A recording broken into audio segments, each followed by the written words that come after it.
relay because my sweet late husband, who just passed away,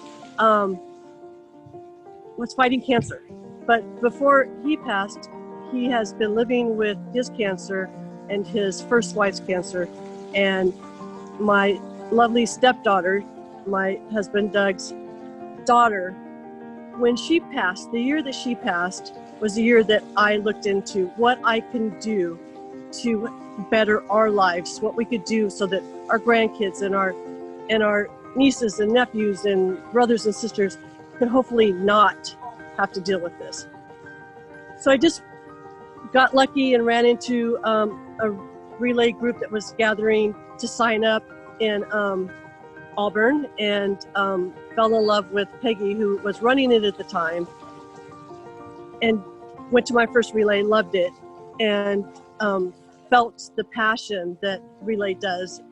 But I loved that relay was about research, and that means a lot to me because we don't want this to continue. I knew that more than likely my husband Doug was not able to benefit from this, although he did benefit a lot from this. But it wasn't going to be the research for him, but it would be the research for others. And that is what has drawn me to relay. For me, it was all about Doug. And if I were to do it, it had to be when he was still here. So I'm blessed that everybody rearranged who was going to be the lead or who was going to do what. All the counties, all the small relays were trying to become one county, and we were trying to figure it out. And so it was really blessed. I feel extremely blessed that I got to do this with Doug, and that my memories and what we went through together was amazing. Anybody who wants to get involved with relay, I'm blessed to have them join us because it's amazing. It's amazing the relationships that we gain from this.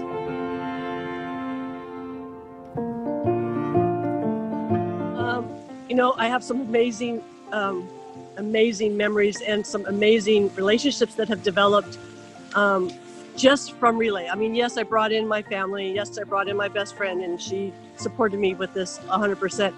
But I have to tell you, there were certain people that I could count on that would make a hard situation better. Like if you're having a hard day or you're trying to figure out how are we going to keep this relay going, or how are we going to do this meeting, or how are we going to do this.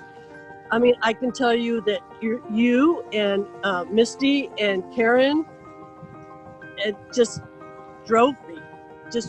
And Misty, I love her. She knows how to, she was my rock. When I just felt like I couldn't do it, she was my rock. I knew that she was going to still be there and give me that smile. And I have to give Peggy Ryan, I couldn't go without a hug from Peggy. I still can't go without a hug from Peggy. Those kind of relationships are amazing, and they will continue. I still go, I'm not in charge anymore, but I still have my team. I still go, try to go to meetings, try to go to events, and just seeing those people that we built our relationships with are amazing.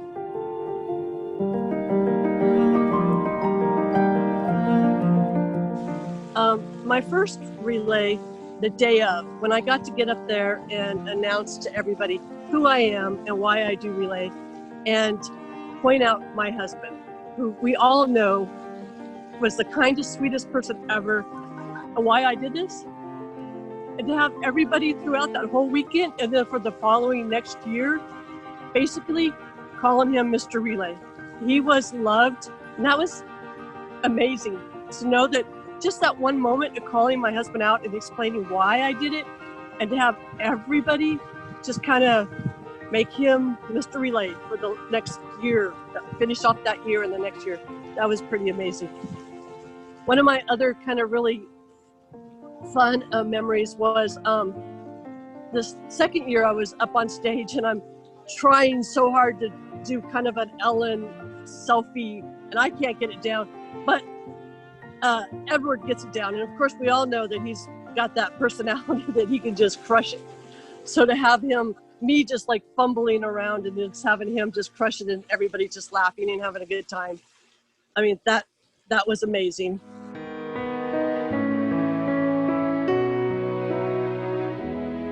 extremely sad, obviously, because we've lost somebody.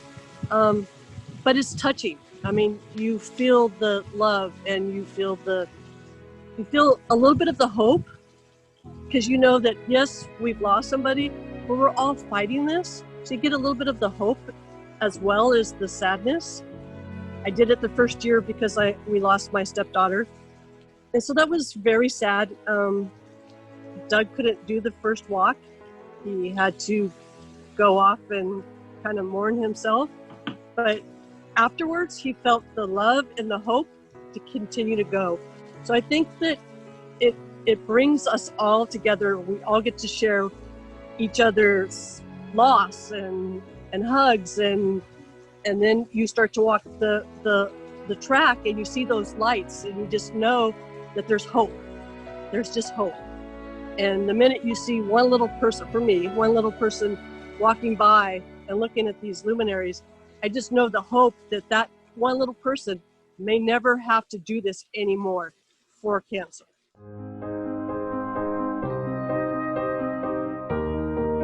You've lost somebody, it's very hard to maybe accept being, dealing with that, and you don't want to deal with it. But I find, and I just know this from last week because we had the pop-up luminary, that I'm so sad because I just lost my husband. I can't even sometimes talk about it. Just to be there and know that we're still fighting is a reason why I would continue to spread the word, why I would ask people to still come. And then at the end of the day, the love in our relationships that we have gathered, because at the end of the day, it's all about people and hugs and saving lives. That's what I would point out to people, why they should come.